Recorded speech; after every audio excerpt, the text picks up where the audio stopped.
Estamos ao vivo. Estamos ao vivo. Boa noite. Boa noite aqui, só ajustando aqui a câmera. Então, e aí, pessoal? Boa noite a todos vocês que estão entrando aqui. Hoje vamos ter um convidado, mais uma vez, para essas nossas lives. A gente está fazendo algumas lives aqui sobre vários temas, assim, né? A gente falou de escrúpulos, porque é algo que vocês muitas vezes vêm aqui com esse problema. A gente falou um pouco sobre liturgia, fomos com o professor André Gabi, muito bom, né? Pessoal lá do Som da Palavra. E hoje a gente vai falar um pouco sobre os ícones, né? Então, a questão da iconografia, o que é o ícone, né? Então, isso é um tema bastante... é fundamental para o católico, né? Porque às vezes os católicos não sabem, talvez não compreendam, né? Que o ícone está no mesmo nível de igualdade da relíquia de um santo. E quando eu falo do ícone, eu estou falando do ícone escrito. Vocês vão entender o que é um ícone escrito, o que não é, qual a diferença do ícone escrito para o ícone mais colado, enfim, né? E aí, para isso, para falar disso tudo, nada melhor do que chamar alguém que conheça sobre isso, que faz ícones, né? Que faz, não, escreve ícones, não, já estou usando a nomenclatura errada, mas é o mau costume que a gente tem, né? Então, vocês vão chegando aí, vão se acomodando, né? Aos que forem ficar, tira um print aqui da live, chame o pessoal do seu perfil, tá? Que tem interesse, que queira saber também sobre esse assunto. E vamos lá, acho que o Walter já entrou aqui. Ah, já entrou, vou chamar ele logo aqui. Chamando ele aqui, vamos ver. Pronto. Deixa eu só levantar um pouco. Opa, agora sim. E aí, tudo bem, meu cara? Olá, tudo bem, certo? Yuri? Tranquilo? Prazer, meu cara. Eu tava lembrando esses dias e até uma coisa curiosa, né? Como são os caminhos de Deus, né? E quando eu tava começando aqui a página, bem no comecinho mesmo, né? Eu acho que na época o seu arroba ainda era Santa Cruz Ícone ainda. Uhum. Aí eu tava começando a fazer umas lives, etc. Nem morava aqui, agora casado, etc. E aí minha esposa tinha feito uma live aqui mesmo, no Instagram, com a Iracema, do Parque. Aí falaram sobre aborto, foi um período que estavam tentando liberar aborto na STF, né, falando sobre isso. Uhum. Ela veio como psicóloga e lida com essas pessoas. Aí eu pensando em pessoas para fazer, aí a Iracema me sugeriu, falou, eu tenho contato da Tatiane, tenta fazer uma live com ele com o marido dela sobre ícones. Aí eu falei, tá bom, vou fazer, só que eu perdi o contato, esqueci totalmente, entendeu? Aí do nada agora, fazer uma volta, vamos ver se consigo fazer uma live com o Walter, que quando foi, vamos lá, aí pronto. Não custa nada, né, Yuri? Pois é. Então, se apresenta um pouco para o pessoal, qual é o seu trabalho, o que é um iconógrafo, né? Às vezes o pessoal pode pensar, pode pensar, uma vez esses dias conversando com um seguidor, eu estava falando dos iconoclastas, né? Da heresia dos iconoclastas. Ele, mas eu pensava que o iconoclasta era o cara que fazia o ícone. Eu falei, não, o iconoclasta é o cara que quebra o ícone, entendeu? É diferente. Yuri já foi chamado de tanto nome, é iconoclasta, iconólogo, Não, iconografista, minha esposa está me falando ali, iconografista, mas já foi tanto nome já. Não, tudo bem, tudo isso daí, vai falando aí que eu atendo também. Se assoviar e fazer tio, aí eu atendo. Então, meu nome é Walter, eu sou iconógrafo há uns mais de 20 anos já, fazendo a mesma coisa. Esse daqui foi o último que eu escrevi, na verdade foi aqueles dois ali lá em cima. São esse daqui, Santo Antônio, e essa é Nossa Senhora de Fátima. Essa daqui, maiorzinha aqui, é a Glicofilusa, que é a do beijo doce, os dois aqui se beijando. Bonitinho. E aí, há mais de 20 anos eu trabalho com isso. Deixa eu ver. Sou pai de família também, tenho 7 filhos. Agora, para os curiosos, é tudo com a mesma mulher. Porque a maioria das pessoas ainda perguntam, nossa, tudo isso. Tudo com a mesma mulher, então tá bom, tá tudo tranquilo. Então, no final das contas, eu sou uma pessoa normal, né? Assim, se vocês me verem aí no meio da rua, vai esbarrar comigo e quem é aquele, né? Eu acho que é provável ainda me xingar e tá tranquilo. E olha que eu tô possível, que eu tô aí pertinho, tô aqui em Nazário, vocês estão em Anápolis agora, né? Que vocês citaram e tal. É. Então eu tô aqui em Nazário, que é no extremo oposto praticamente, né? De Goiânia. Mas vamos estar de um lado, eu tô do outro. Ah, tá, mas, poxa, é mais ou menos quantas horas até aqui, Yuri, você sabe? Ó, eu sei que pra Goiânia leva 1 hora e meia, mais ou menos. Como Ah, aqui por então já. Goiânia, mais ou menos, metade do caminho deve levar umas 3 horinhas, 2 horas. Exato. De 2 horas e meia a 3 horas. Ah, não é assim tão longe, não. Você pode vir aqui em casa, viu? Ah, Sem pode problema deixar. nenhum. Entendi. Muito bom, então, muito bom. Então, eu queria começar, eu sempre começo todas as lives aqui, eu sempre vou falar de algum tema. Eu gosto de começar sempre definindo o tema, né? Acho que é o melhor método para a gente começar a falar de qualquer assunto. Sim. Então, você consegue explicar para a gente o que é um ícone?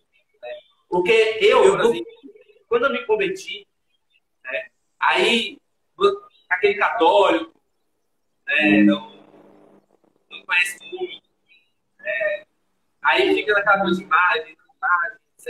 Aí você vê assim, entendi. Então tem as imagens, que são figuras, tipo isso aqui do Grude, né? Uma imagem de esculturazinha, né? Mas tem as pinturas, que são os ícones. Não pensava, não. Os ícones são pinturas e as esculturas são aquelas imagens mais tradicionais, que a gente está acostumado a ver nas igrejas. Só que de uma pintura para um ícone tem uma diferença muito grande, né? Embora a arte pareça ser semelhante. Sim. Então, como é que você conseguiria definir um ícone? O que é um ícone? Uhum. Deixa eu complicar as coisas primeiro. Bom, já que você gosta de introduzir o tema, falando um pouco sobre o que é, deixa eu complicar o esquema primeiro, né? Em primeiro lugar, quando a gente pensa em ícone, vem várias coisas na cabeça. A primeira delas é imagem. Relaciona ícone com imagem. A palavra ícone, ela vem do grego, eikon, que quer dizer imagem. Imagem, foto, uma imagem qualquer, né? Tá, beleza, até aí tá tranquilo. Só que se a gente for reparar nos dias de hoje, Michael Jackson é o ícone da música pop. Madonna também é o ícone da música pop. Deixa eu ver, o Ramones, que eu gosto muito, é o ícone do punk rock. Assim a gente vai pensando que o ícone seria aquele ídolo, entre aspas, não um ídolo religioso, mas aquele ídolo que a gente gosta também. Ou seja, é uma imagem. A gente projeta neles algo que a gente gosta, que a gente ama, que a gente acha legal e quer imitar, né? E também, nos dias de hoje, a gente tem o ícone de computador, que é aquele que quando a gente abre a telinha lá, tem aqueles montes de janelinhas, né? Ah, clica aqui no ícone do Windows, clica ali no, Windows, no ícone de não sei o quê. Então, é essas janelinhas do computador, também são ícones. O que são ícones também, né? Aqueles sinais, os, ah, essas coisas que a gente, sinais mesmo de trânsito que a gente vê e que a gente olha para ele que quer dizer outra coisa. Isso também são ícones, né? Então são várias coisas que a gente pode entender o que é um ícone, mas no fundo quer dizer imagem. Existe um outro ramo de iconógrafo que é aquele que, como é que eu digo, coleciona fotos de antigas, como se fosse, deixa eu ver, a foto do Rio de Janeiro na década de 40. Isso é um iconógrafo, né? Aquele que coleciona imagens. Só que tem toda essa iconografia pagã, toda essa iconografia que é do mundão aí, que eles também entendem isso como iconografia, e a iconografia sacra, a iconografia já religiosa, que esse é o nosso campo que a gente vai começar agora. O ícone, na verdade, ele nasce lá quando Jesus se encarna. Ou seja, o anjo anunciou a Maria e ela conseguiu dizer seu sim e fica grávida. Pá, ali iniciou a iconografia. Quando Jesus recebe, quando Deus recebe um corpo carnal, uma imagem, ele é passível de representação, ali nasce a iconografia cristã, a iconografia sacra. Porque Jesus se fez imagem. Com o passar do tempo ainda, ele vai deixando pistas da sua imagem, como é o caso de tantos curiosos que viam Jesus passar no meio do caminho. Peraí, eu quero ver também, eu quero ver. Eu quero ver. Ele buscava a imagem de Jesus. Ele buscava ver Jesus. E até teve aquele baixinho que resolveu subir em cima da árvore para ver Jesus passar. E quando avistou Jesus, Jesus o convidou. Ó, quero almoçar, eu quero fazer uma refeição lá na sua casa. E aí ele se tremeu todo e recebeu Jesus, recebeu a salvação. A imagem de Cristo salva. Está entendendo todo esse paralelo que a gente está fazendo? Beleza. Exatamente. Então, aí a gente entende que a imagem de Cristo, quando realmente é representada, a partir de todo um teor histórico, ele tem essa capacidade de salvar. A beleza salvará o mundo. Um monte de gente aí repete esse refrão, mas sem entender exatamente que beleza é essa. Pois é, sabe, quando essas pessoas viam Jesus e corriam ao seu encontro querendo ver Jesus, uns até mesmo cego, que buscava ver, apesar de ser cego, né? Encontrava ali a salvação, porque ele enxergava a beleza do jeito que ela era. A beleza não quer dizer um aspecto estético. A beleza é a verdade. E a verdade, geralmente, ela dá um baque na gente, um choque, né? Então, vamos lá. E aí depois, quando Jesus teve toda essa presença, ele deixou outras imagens também, que principalmente veio até o nosso encontro, que é o caso do sudário, né? Ele foi todo envolto de faixas. Depois, quando ele ressuscitou, deixou tudo dobradinho lá, estava lá as marcas do seu corpo, da sua face. Essa primeira imagem da face de Jesus a gente chama de não escrita por mão humana. Ela simplesmente apareceu. É como se fosse a nossa Virgem de Guadalupe, sabe?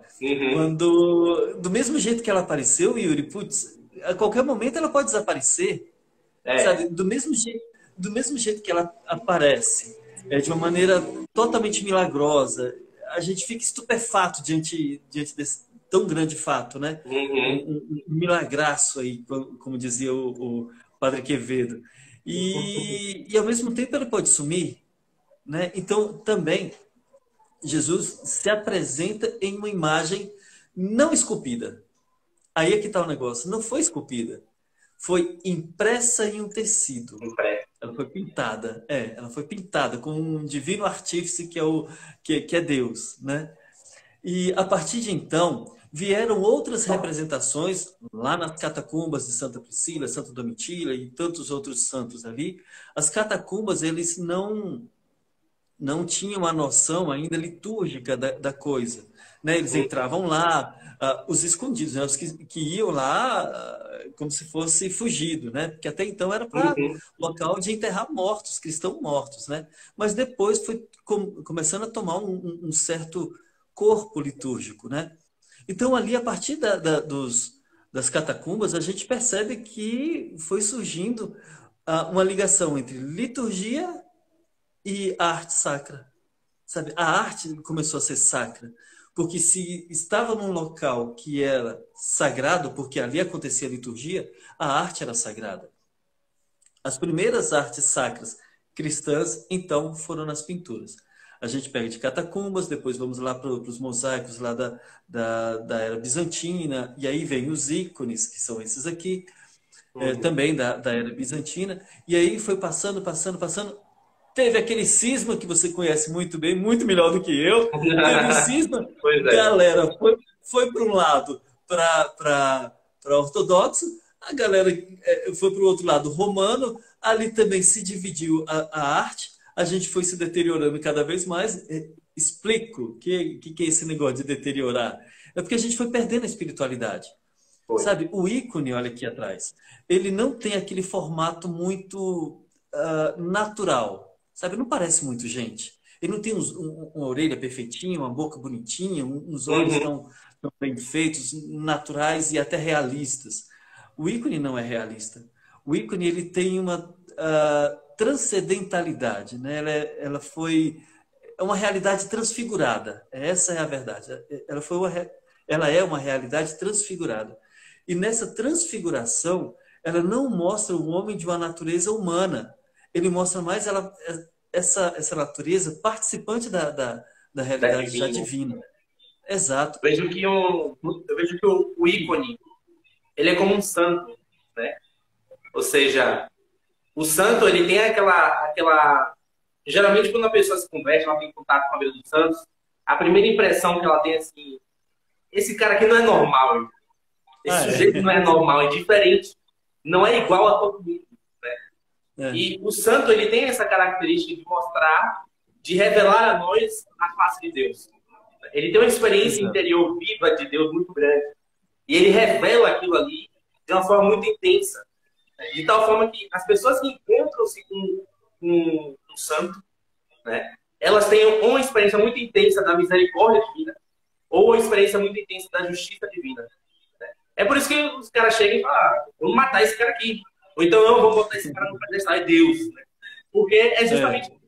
Então, acho que o ícone, ele traduz muito essa janela, né, que nós, às vezes, podemos observar Deus. Provavelmente, um pouco da experiência que eu tenho, assim, na oração, quando você olha muito dessa estranheza, é isso.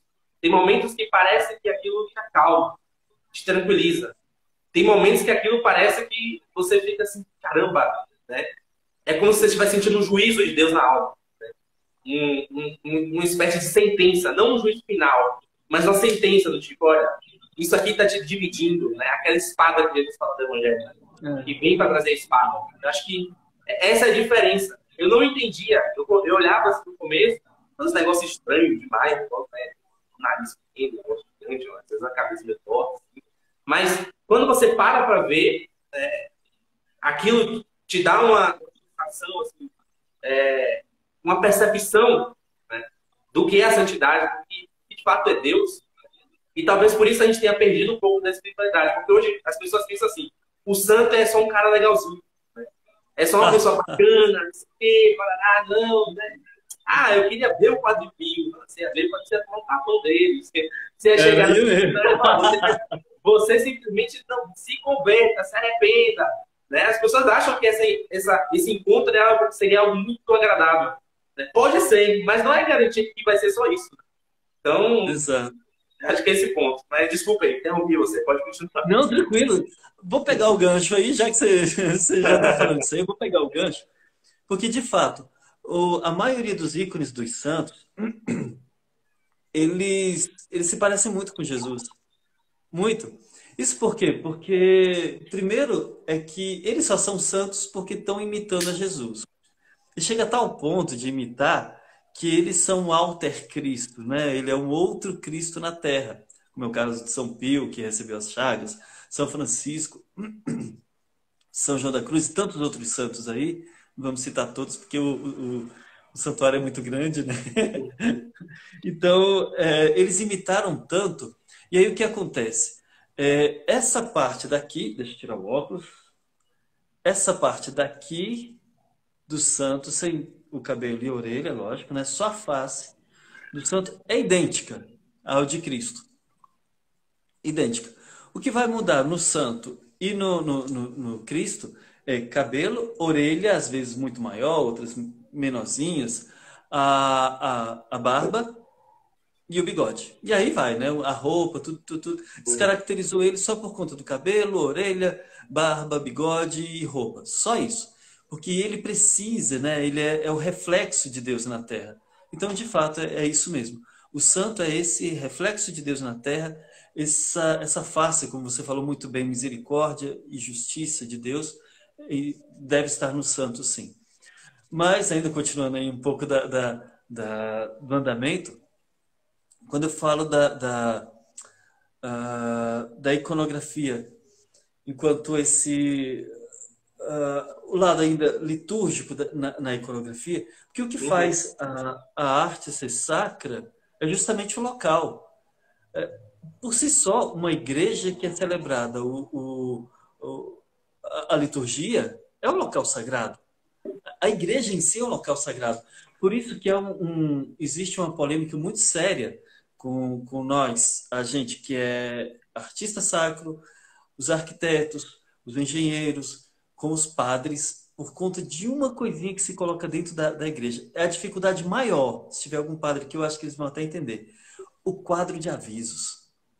Sabe, uma vez colocada o quadro de aviso, aqueles cartazinhos dentro de um local sagrado, ele se torna sagrado. Sabe, Hum. vocês entendem isso? E aí, ainda mais, se eles tiverem uma função litúrgica, aquele papelzinho é sagrado, principalmente se tiver uma função litúrgica. Daí vem que o ícone por si, se ele for colocado dentro de uma igreja, quer dizer, ele já é por si só. O modo de se escrever um ícone já o torna sagrado, né? Mas ele colocado dentro de uma igreja, ele também vem com esse teor muito mais forte, como é aquilo que você dizia na introdução. Ele tem uma característica, ele se compara, sabe, quase a uma relíquia de um santo. Sabe, há relatos aí que a gente sabe de relíquias e mais relíquias que são milagrosas. Aqui, Sim. aqui em casa, nós temos a graça de ter uma relíquia da Santa Cruz aqui, né? E é uma graça imensa. Ela é Mas, sagrada, sabe? Ela é uhum. milagrosa, ela é um pedaço de Deus, o pedaço da cruz de Daqui. Cristo. Sabe-se lá que pedaço essa lasquinha que eu tenho aqui em casa estava, se estava, né, colada no corpo de Cristo. Se Uhum. sim, eu tenho uma fagulha de madeira embebida no sangue de Cristo. É quase como se fosse um sacramento, também um Incrível. sacramental aqui também, né? É, incrível. Então, isso é algo sério. E nos ícones, a gente também conhece vários ícones que eles têm os seus aspectos milagrosos também, que, principalmente agora, atualmente, está acontecendo muito isso, é os ícones chorarem. Não sei se você já ouviu, Yuri, Sim, falar disso. já vi, já vi. Os, os ícones choram porque alguma coisa muito feia vai acontecer com a humanidade. Ou a humanidade, dependendo de cada país, de cada região, eles avisam antes, sabe? Principalmente quando Sim. choram. E aí, essas lágrimas geralmente são de algum óleo cheiroso, né, com bom odor. E Sim. esse óleo, ao mesmo tempo, é curativo e milagroso. Então, tem vários aspectos de milagres que eles acontecem, né? Uhum. Então, e aí eu estava contando ainda um aspecto bem interessante para a gente, principalmente no tema, que são essa divisão da igreja, né? Sim. A igreja oriental ficou com os ícones, né? Então, é parte da igreja una. Entendam isso. O ícone não é da igreja ortodoxa. O ícone foi guardado pela igreja ortodoxa. E eles guardaram muito bem. Nós temos relatos aí de ícones do século VI, e aí vai para mais perto de nós, né? Então foi muito bem guardado, um tesouro assim escondido da igreja eram os ícones, né? Agora, graças a Deus, que está voltando e voltando com um gosto de É, gás, eu tenho principalmente aqui no percebido isso. Brasil. As pessoas têm No se Brasil, interessado muito. As é, pessoas têm se vamos, interessado pela iconografia de forma assim, muito, muito abrangente. eu vou querer voltar nesse assunto aí, Yuri, porque eu Uhum. tenho umas certas críticas a respeito disso, tá? Mas lá para frente.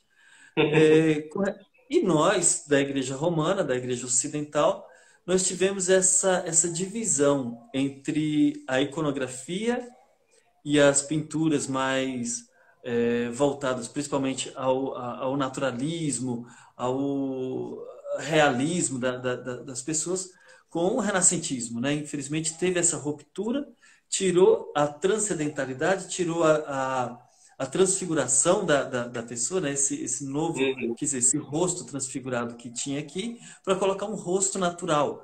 Tirou essa substância divina para colocar a humana nas pinturas. Como estava no local sagrado, isso quer dizer que era a arte sacra. Entendeu? Uhum. Tudo isso daí, então já por mais religiosa que seja, ela era uma arte sagrada. E aí foram tendo escolas e mais escolas, períodos artísticos e mais períodos artísticos, até se chegar ao que nós temos hoje nas nossas igrejas, né? Que é, ao mesmo tempo, uma espécie de iconoclastia velada, né? É, Que é essa parte aí Tem uma escola agora, deixa eu lembrar, minimalismo, que minimalismo. diz É o do minimalismo. essencial, que fala sobre o essencial, né? Vamos tirar um monte de coisa, vamos deixar o essencial. Agora, sabe-se lá que essencial é esse, né? Porque as igrejas ficam vazias demais e Deus não é um vazio, ele não é aquele silêncio sem vida. Pelo contrário, aquilo que Deus fica calado, ele sopra e o vento, o vento do seu sopro se torna vida, né? O sopro vital era o hálito de Deus. E isso enfraquece a fé das pessoas, porque nós católicos, até por uma certa visão assim, de só cumprir o preceito, a gente pensa só na Eucaristia, mas a gente não abrange a visão para o que está tudo ao redor. Então, não só a liturgia, a música, as imagens, tudo isso enriquece o ambiente para que, quando você for recepcionar a Eucaristia, a possibilidade de você enxergar que o que você está recebendo ali não é um mero pedaço de pão, mas o corpo de Cristo, né? Aumenta, amplia, isso facilita para você. Né? Então, tem um trecho de São Tomás de Aquino que ele fala assim, muito bem, ele fala assim, olha, a missa, né, ela é um céu aqui na Terra. Então, ela tem que, em todos os sentidos, tá, elevar a sua alma para um patamar além do natural, além do que você já está acostumado. Então, por isso que o canto gregoriano faz isso. Por isso que ele fala assim, o canto gregoriano é o canto por excelência na missa. Por quê? Porque ele é um canto que não imprime ritmo. Ele é um canto que, geralmente, o cantor ele tem que colocar um ritmo mais suave. Ele não dá aquela marcação. E quando você dá aquela marcação, você está apelando ao sentido da pessoa. Porque ela começa a querer dançar. Então, a mesma coisa as imagens. Então, eles servem para que, pela visão, você consiga perceber melhor, né, que você não está num lugar qualquer. Você está num lugar ali que o céu se faz presente. Né? Porque, à medida que a gente celebra a liturgia terrestre, há uma liturgia celeste sendo celebrada em comunhão. Então, a gente não para perceber, olha, eu estou aqui agora, sentado nesse banco, tá? Esperando para receber a minha comunhão, mas, ao mesmo tempo, o céu daqui, todos os santos estão aqui também, presentes, os anjos, né? Então, acho que quando você minimaliza, né, como tem essa escola que vai tentar tirar, né, as botas são essencial, mas tudo é essencial, né? Tudo ali é essencial. Para o que se propõe a Santa Missa é essencial. Então, eu acho que é mais ou menos isso. Até a iconografia, eu lembro agora de São Gregório, não sei exatamente quem foi, que eu não vou saber também falar bem as palavras, mas ele dizia a respeito, se alguém quisesse justificar a sua fé, ou se não souber, eu acho que era mais isso, se não soubesse ler ou ler mesmo as Sagradas Escrituras, entrava na igreja e só em olhar as paredes já conseguia ler, né? Bom, isso porque a iconografia, ou seja, as pinturas sagradas eram feitas diretamente na parede. Então não eram quadros colocados na parede, eram realmente pintados na parede, né? E os padres não tiravam, não, né? Ficava até acabar o templo, porque fazia parte de uma história, né? Fazia parte de uma catequese. Era uma evangelização através das imagens, né? Existia o aspecto simbólico, existe o aspecto simbólico na arte, principalmente na bizantina. Alguns recentes, poucos, mas tem alguns artistas recentes que estão fazendo isso também nas suas artes, né? Bebem da iconografia e pintam de acordo com as suas próprias mãos, sua própria vontade, né? Esses são artistas sacros, eles não são iconógrafos. Deixa eu só colocar essa diferença aí. É bom fazer essa diferença.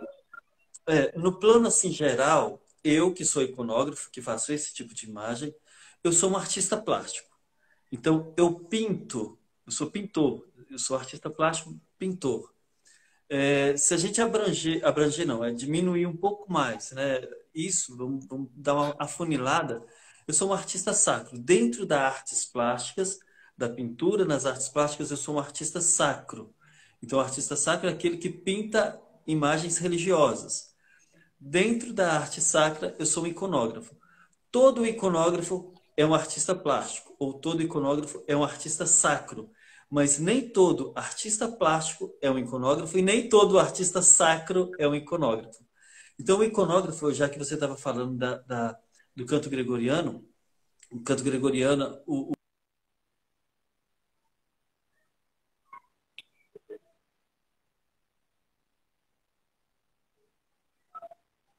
Alô? Acho que caiu, ó.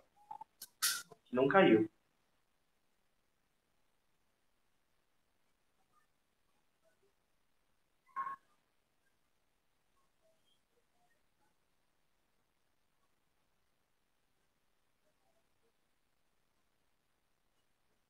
Alô, caiu? Vocês estão me ouvindo? Tá todo mundo me ouvindo aqui?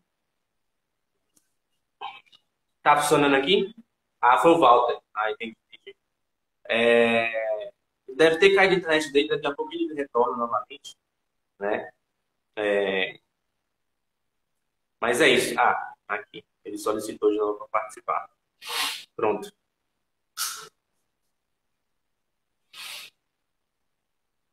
Deixa eu já chamei ele aqui, vamos ver. Agora sim. Rapaz, foi um tombão que eu levei, vocês nem imaginam. Ô, gente, desculpa. Mas Eu como eu pensei que estava tinha sido falando, aqui, que aqui ficou oscilando o dia inteiro, aí eu pensei, deve ter caído aqui. Até liguei o 3G assim já de ah, preparação, mas o pessoal começou a comentar, eu falei, ah, então não foi aqui não, tô bom. geralmente, talvez aconteça que eu caia novamente, porque eu estou só com 3G, né? Então, infelizmente, vai ter isso. Bom, mas está falando a respeito do canto gregoriano. O Foi canto do canto gregoriano gregoriano, exatamente. é o pai da música sacra, né? É o pai da E aí, música no geral. Que a gente eu é, tava conversando com o André Gato, foi quarta-feira, ele tava falando, olha, se hoje tem notas musicais, se hoje tem a harmonia, a própria forma de ritmo, ou então ele fala assim, a partitura, por que que se escreve tanto agudo para cima e o grave para baixo? Isso tudo vem do canto gregoriano. Então ele é o é, pai da música, né? E o pessoal que vai estar na faculdade lá, ateuzinho, não gosta da igreja, é obrigado a estudar por conta disso. isso é verdade. É verdade.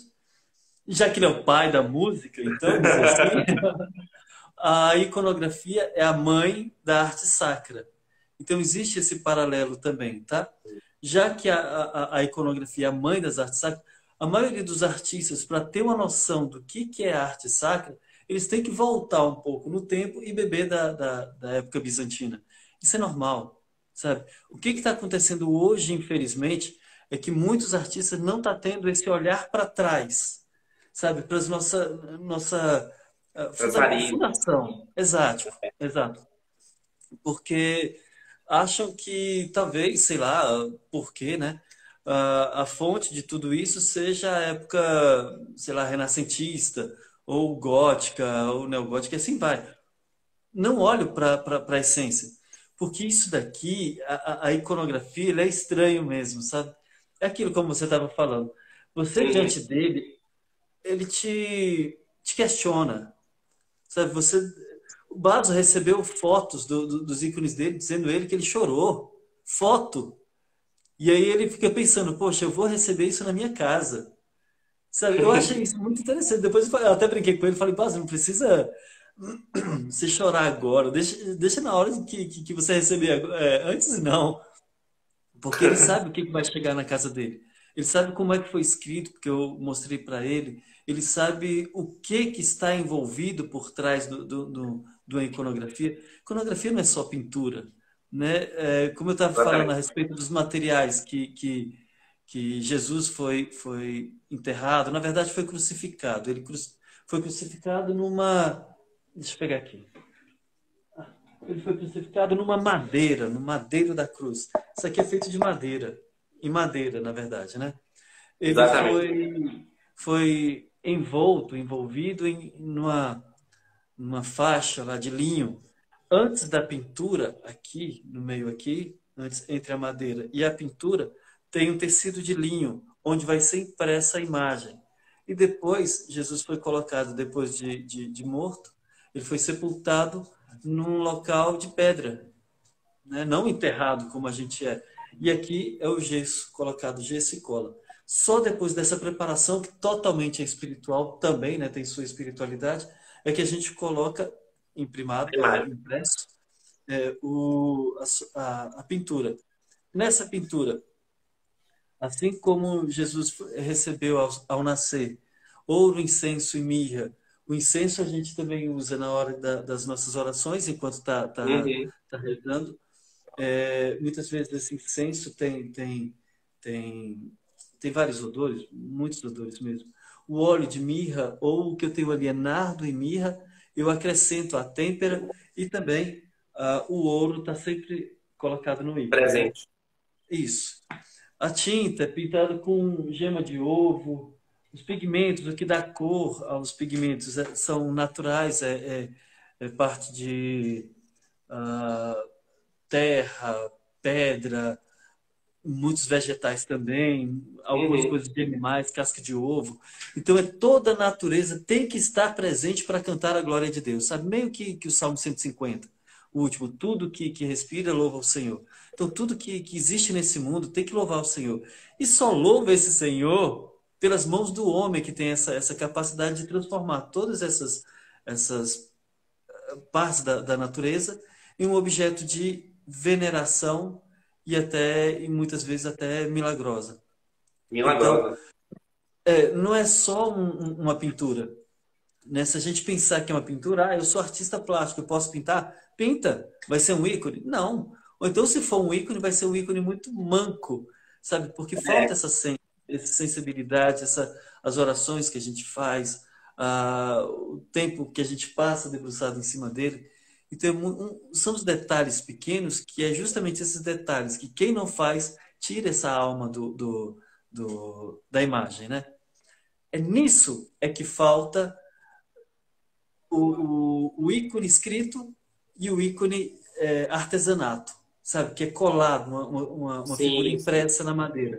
É justamente isso que falta, sabe? Porque impresso a gente imprime ali numa máquina, né? Numa impressora laser, numa impressora jato de tinta, coloca numa madeira de lei, a mais bonita que tiver, a mais leve que tiver, e cola, acabou, sabe? Não tem essa preparação, É, não tem essa a impressão que segmentação. dá é que todo esse processo de preparação, né, no seu caso do iconógrafo, né, com o ícone, dá a impressão de que é um diálogo, né?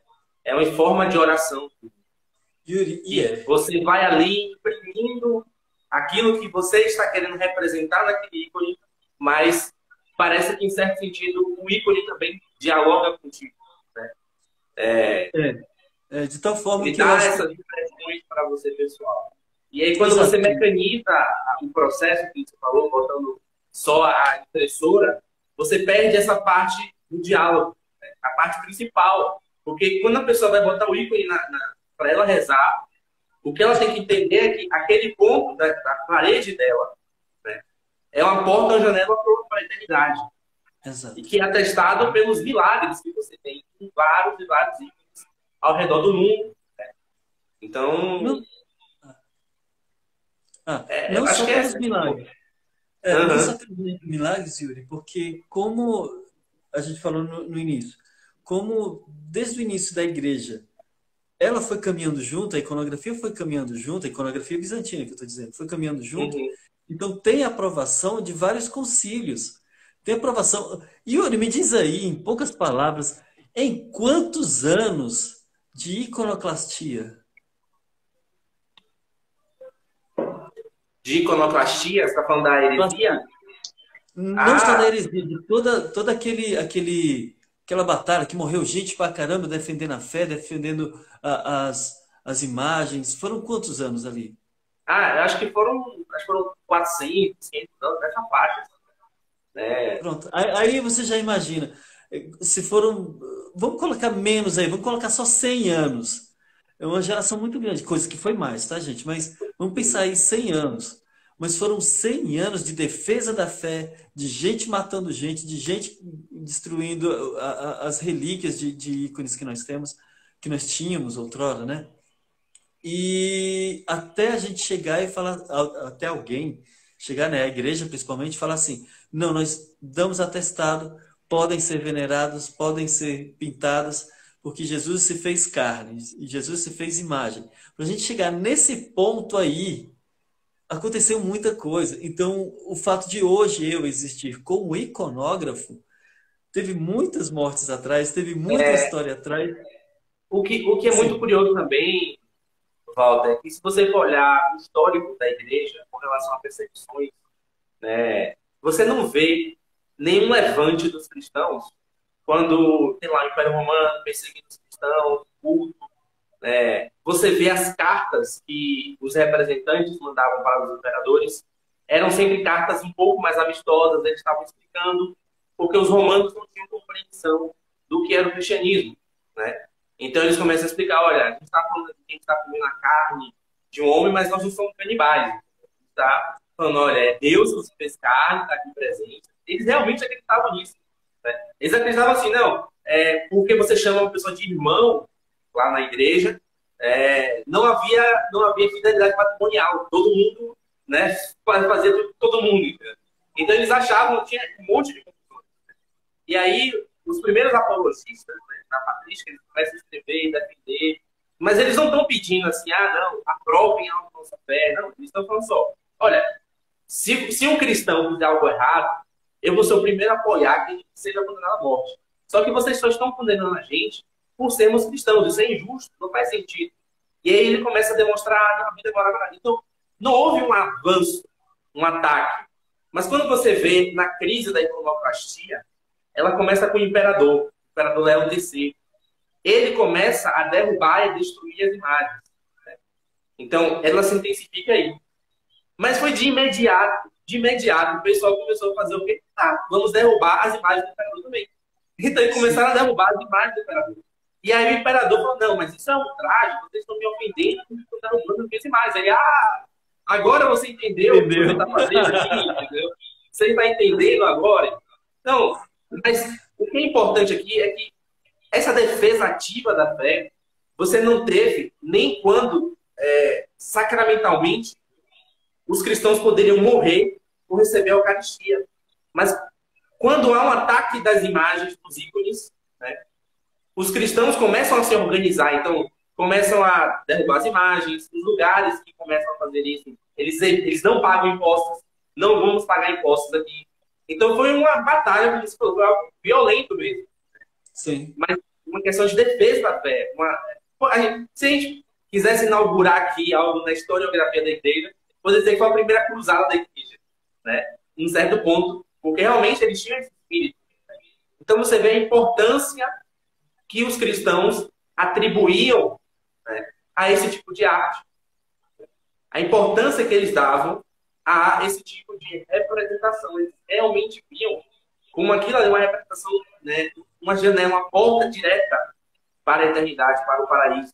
Uhum. Então, não só a questão da morte, mas o ardor que eles têm para poder suportar aquelas perseguições e para se organizar e defender a fé. E mesmo assim, ainda existiram sobreviventes, dizer assim, né? Iconógrafos. O que isso dá para a gente tomar de lição hoje em dia também, né? Que iconógrafos são seres, apesar de ocultos, né? A gente quase não se vê um iconógrafo. Como eu falei agora há pouco, né? Vocês me veem aí andando na rua, é uma pessoa normal, qualquer um. Sabe? A gente pode tropeçar, se infelizmente eu esbarrar em vocês, você não sei o quê, começar a discutir comigo, tudo bem, né? Fazer o quê? Então somos normais. Então, apesar de existirmos os iconógrafos, nós somos essenciais para que o sustento da verdadeira arte sacra ainda exista. Como a gente está vendo nos nossos dias, muitas artes sacras feias, por isso que a gente fala muito de beleza, né? Por isso que a gente fala o tempo todo, as artes do belo, vamos falar sobre beleza, vamos falar do belo, vamos falar da música que seja bonita realmente, vamos falar da liturgia real, plena, bonita. Quanto mais se fala de beleza, é porque está havendo um excesso de feiura. Né? Isso já é normal. Então, é por isso que a gente tem que falar de beleza.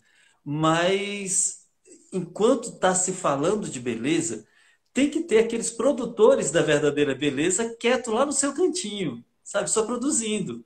Então, e são esses que vão sustentar. Que nem o professor que você fez uma live com ele é essencial, porque ele torna viva a memória do canto gregoriano. O Walter, na história do Brasil, aqui, dizer assim, é uma pessoa essencial, porque torna viva a história da iconografia no Brasil. não só eu, né, como tem vários iconógrafos. Mas é bom a gente entender isso. A iconografia, ela é essencial. Até mesmo para aquele artista sacro que está pensando lá na frente, eu vou fazer uma Nossa Senhora sentada no trono com Jesus no colo. Putz, isso daí já estava lá nas catacumbas, sabe? E já estava depois nos bizantinos com cores, muito mais Uhum. bem formado. Então não é nada demais. Aquele imaginário que ele está pensando, que está dentro da cabeça dele, já existe. Ele só tem que pegar essas fontes. Então, e essas fontes, principalmente da iconografia bizantina, ela é repleta de teologia, repleta de simbologia, repleta de arte. Quando você pega um ícone escrito à mão, na sua mão, aí dá vontade de chorar.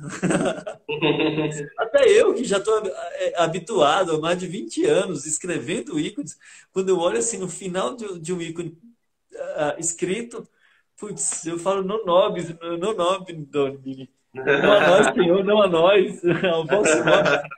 Sabe, porque a gente, no final das contas, fica olhando assim e fala, puxa, não fui eu, sabe? Ele só usou minhas mãos. E de fato é isso, né? Exatamente. A gente é só esse instrumento, esse pincel na mão de Deus. É uma frasezinha Exatamente. meio forjada já, sabe? Mas é real. É, é real. Isso vai para um ponto interessante, porque às vezes as pessoas também caem para o outro lado, porque elas veem o simbolismo dentro do ícone e elas querem só tentar só enxergar, tentar entender, tentar, né, forçar alguma coisa ali, né? Então isso também limita a nossa visão. Como eu falei, eu até fiz um post, tem um post bem antigo que eu fiz aqui, que eu fiz, foi uma percepção minha, assim. Deve ter sido ação de Deus, graças a Deus, não sei. Porque eu tava olhando, não sei se já viu uma imagem da Gemma Galante, uma foto que ela tem. Acho que é a única foto que ela tem. É uma Sim. foto dela que ela tá bem assim, bem aquele sorriso sem expressar emoção nenhuma, praticamente. Uhum, E uhum. aí eu percebi assim, olha, essa foto dela aqui, esse rosto dela, parece com o rosto do fotograma. Aquela famosa versão, né, da análise do fotograma, né? Você tem um lado dele mais suave, um lado dele que parece carregar de justiça. Até a bolinha do olho, assim, que uma está mais dispersa, como que se não quisesse olhar diretamente, e outra mais firme. Então, eu falei assim, será que outros santos também demonstram isso? Só que aí que foi a dificuldade, porque é difícil você achar foto de um santo que ele também esteja dando essa expressão, né? Então, sei lá, São Padre Pio, São José Maria Escrivá, mas se você pegar e você olhar bem, você consegue perceber que quando o santo ele tem essa expressão mais serena, né, mais suave, ou seja, quando ele está mais vazio de si mesmo, está com menos emoções ali, ele transparece aquela visão semelhante do olhar do ícone. Mas isso você não faz olhando assim, você está olhando aqui, captando, não. Você tem que ter uma certa relação com aquilo. Não é somente você pegar e ficar observando, nossa, por que que nessa imagem aqui, nesse ícone aqui, Nossa Senhora está com um manto azul, o outro tem vermelho, né? O que que tem representando esses anjos aqui? O que que tem? Se você fica só, né, nisso, você transforma um ícone só num mero objeto de estudo, né?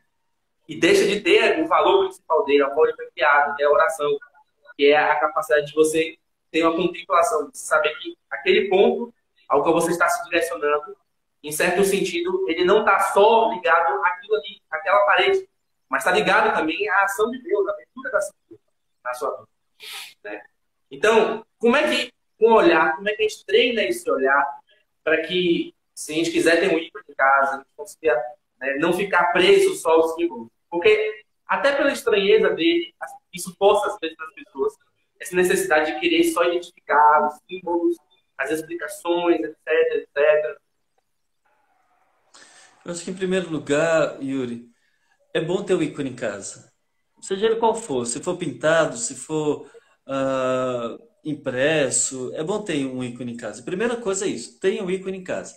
Um santinho colocado dentro de um livro que você sempre lê, ou perto do local de trabalho, ou na parede da casa, que tenha. Sabe, a primeira coisa é essa. Segunda coisa, existem pessoas e pessoas. Há pessoas mais contemplativas que conseguem enxergar algo mais no ícone. Ele olha para ela e fala, poxa, ela está me olhando, eu estou olhando para ela, que legal.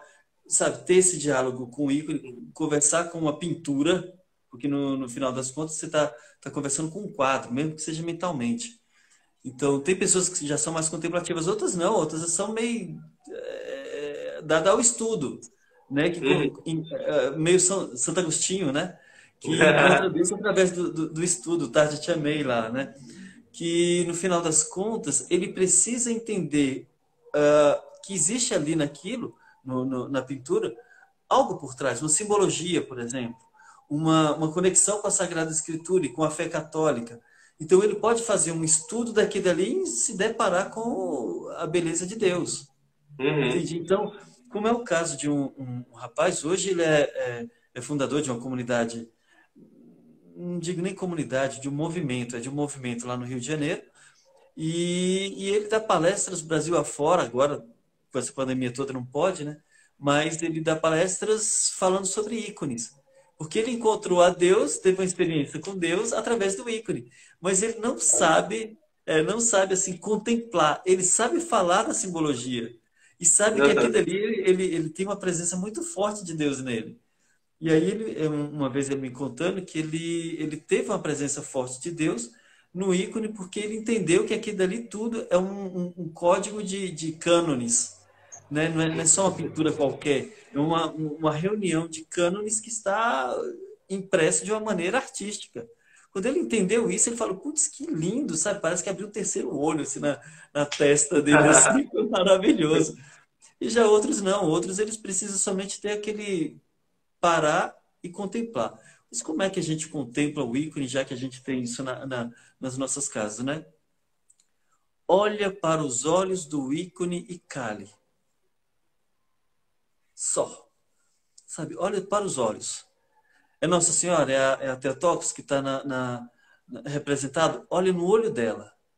Olha no olho, sem encara mesmo, encara. O que você quer de mim? O que você quer? Porque aí já começa. Se você olhar, a sua mente já começa devagar. Já começa a dialogar com o quadro. Mas você não está dialogando com o quadro. Você está dialogando com Nossa Senhora. Sabe? Isso é intuitivo.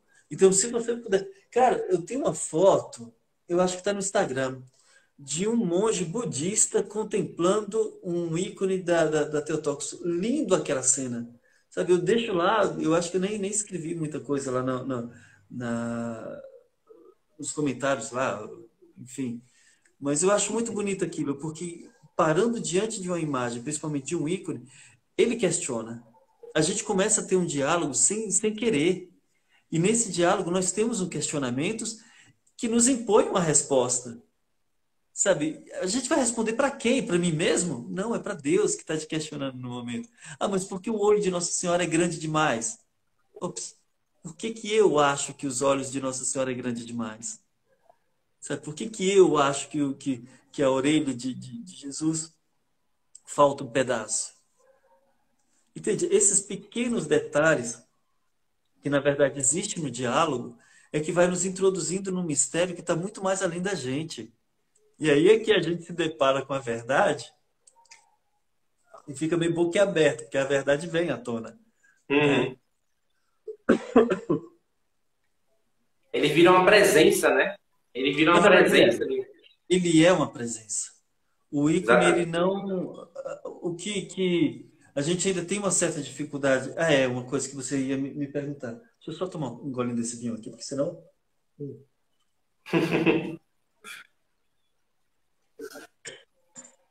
Esse vinho tá bom. Agora é que eu vou aí Ah, mesmo. hã? Agora é que eu vou aí em Anápolis mesmo. Uai, demorou! Não, temos vinho, temos café, temos pão de queijo. Pode vir. Não, mas então, a diferença entre a pintura e a escultura, né, a pintura e esse outro tipo de arte, é que na iconografia tem essa presença, onde você tem um ícone, e o ícone, principalmente aqueles escritos, sabe? Escritos à mão, como esse. Ele tem uma presença. Você não está diante de uma pintura. As pessoas mesmo, as mais simples, as ateias. Uma vez eu fiz uma exposição em São Luís do Maranhão. Estava iniciando na caminhada. E um ateu, ou era agnóstico, não sei exatamente, ele falou assim, falou para mim, eu não tenho religião, mas as suas pinturas, eu olhando para elas, dá vontade de rezar. Eu nunca esqueço isso. Porque a partir daqui dali eu falei, poxa, que bonito. Caramba. Sabe, porque primeiro que ele falou para mim que não tinha religião nenhuma. Ele não acreditava em um Deus, um ser que tivesse, sei lá, sua transcendentalidade. Mas olhando para as pinturas, ele sentia um desejo de rezar. Eu não sei o que queria dizer essa oração, essa reza para ele, sabe? Não sei se rezar é Uhum. rezar para alguém que não tá ali presente nessa oração, né? Mas não me interessava. Eu sei que aquela frase dele me tocou bastante. Então, por isso que eu penso, basta uma pessoa ficar diante de um ícone que ele sente essa presença. Ela tem realmente a presença do ser representado e envolve a outra pessoa também. E aí inicia um diálogo. Já a imagem esculpida, ela não tem, porque a gente vai entender, vai buscar mais nele alguma relação estética comigo ou com o santo que a gente já conhece. Padre Pio. Padre Pio tem vídeo, Padre Pio tem foto, Padre Pio tem uma história, Padre Pio, a gente sabe, tem livros e mais livros, nós sabemos como são as feições dele. Então, se a gente procura uma imagem de Padre Pio, ela tem que se parecer semelhante àquele da foto. Porque essa é a nossa percepção de imagem. A gente não tem uma percepção de transcendentalidade, de transfiguração, sabe? De que uma pessoa pode aparecer para você, como é o caso desse santinho aqui, que eu amo ele de paixão. Ó. É o Serafim de Sarov. Esse daqui, ó. Uhum. Ele foi o único santo depois de Cristo que se transfigurou diante de um Sim. discípulo dele. E a gente não tem noção disso, sabe? De que o santo ele também é uma transfiguração, é uma figura transformada, né? Ele passou de uma imagem, passou de um homem natural para ser um homem espiritual, né? E então a gente busca muito mais essa perfeição entre a escultura e aquele que a gente já conhece, sabe? O São Uhum. João da Cruz, o São José Maria Escrivá, que está tão procurado hoje, e não encontra, porque a gente está querendo nele a natureza humana. O ícone vai me dar realidade espiritual. Divina, exatamente. Exato. E uma realidade, sabe? Não é somente uma representação, é a realidade. Exatamente. Presente. Exato. Tem uma, tem um trecho da biografia de Santo Antão, né? Hum, Que é muito interessante, que ele traz essa questão da transfiguração, lembrei agora, e é quando os arianos, né? Toda hum. aquela querela ali, né? Ah, quanta, quantas heresias ali tem a respeito de Cristo naquele período, né? Então, Jesus é Deus, não é Deus, é uma Aham. natureza, duas naturezas, uma consciência, duas consciências, se é presente, se não é presente, se assume um corpo, se não assume. Então, tem toda aquele mar de ideias. Aí esse pessoal todo vai para Santo Antão. Aí, Santo Antão fala, você tá errado. Ele, não, mas como assim eu tô errado? Você tá errado porque eu vi ele. E quando ele fala isso, aí todo mundo cai por terra. Todo mundo cai por terra. Então, tipo, é isso, entendeu? Não tem pra onde ver. É uma presença. É muito mais. Eu pesquisando esses dias, né, sobre. Para me preparar um pouco para essa live, assim. E tem até, por exemplo, relatos de pessoas que leem Vida do Santo, algumas vezes de alguns santos mais consagrados, e que aconteceu algum milagre. A pessoa sonha com o santo, ó, seu parente vai ser curado. Então, o Santa Gema Galgani tem muito disso, muito. Uhum. Pessoas que leram assim, a obra dela. E aquela obra dela, porque aquela obra não foi só um livro escrito, não foi só um conjunto de palavras, foi uma representação que Você está trouxe falando, a vida dela à realidade. você tá Hã? falando da biografia? Exatamente. Já vou querê-la. Segundas, É, terceiras tem, intenções. tem disso aí. Tem a de Sabia Santa não. Teresa d'Ávila também, pessoas que se convertem, por exemplo, a outra Santa Teresa, que é Santa Teresa Benedita da Cruz, né, que é Stein. Sim, Edith Ela se Stein. converteu lendo o livro da vida. Ela leu assim uma noite e aí falou, não, aqui está verdade. Né? Então, Sim. às vezes, essas biografias podem ser também um ícone escrito. Né? Por isso que se fala de escrever o ícone. Né? Aí, de onde é que vem essa expressão para o ícone em si? Né? Porque eu estou trazendo as analogias da vida dos santos. Né? Ou seja, algumas vidas de santos escritas, elas representam a alma, a realidade do que o santo é, tão real, ela faz com que aquilo seja tão real na vida da pessoa que até milagres ocorrem. Né? Então, é nesse sentido que está sendo dito escrever o ícone também. Ou seja, quando se fala, eu não vou pintar, eu só vou escrevê-lo. É nesse sentido também. O ícone escrito, né? Muitas vezes, muitas pessoas me perguntam ícone escrito e ícone pintado. Qual é a diferença, né? Por que se fala ícone, escrever um ícone? Eu vou escrever um ícone. É só questão etimológica, né? Porque iconografia quer dizer escrita de ícone. Acabou, só isso. Tem também a passagem do catecismo da Igreja Católica, 1160. Passagem 1160. Você tem catecismo aí perto? Tenho. Vem, 1160. Porque ele faz uma analogia entre a arte, a iconografia cristã e a Sagrada Escritura. Vai lá. Ele fala assim, a iconografia cristã transcreve pela imagem a mensagem evangélica que a Sagrada Escritura transmite pela palavra. Pronto. Imagem e palavra iluminam-se. Aí ele traz uma citação do Concílio de Nicéia. Mas basta só essa primeira partezinha, porque ele fala do transcrever. Ele transcreve em imagem aquilo que a Sagrada Escritura transmite pela palavra. Ele transcreve, ou seja, ele escreve novamente por imagem. Então, o próprio catecismo também fala disso, né? Muito bom. Uma outra coisa a gente tem uma técnica, deixa eu ver o que eu mostro aqui. Tá ali. Esse daqui ainda está iniciando. É uma Sagrada Família. Está rabiscado ainda, bem fininho. Esse rabisco aí, que antecede qualquer pintura, ele se chama grafia.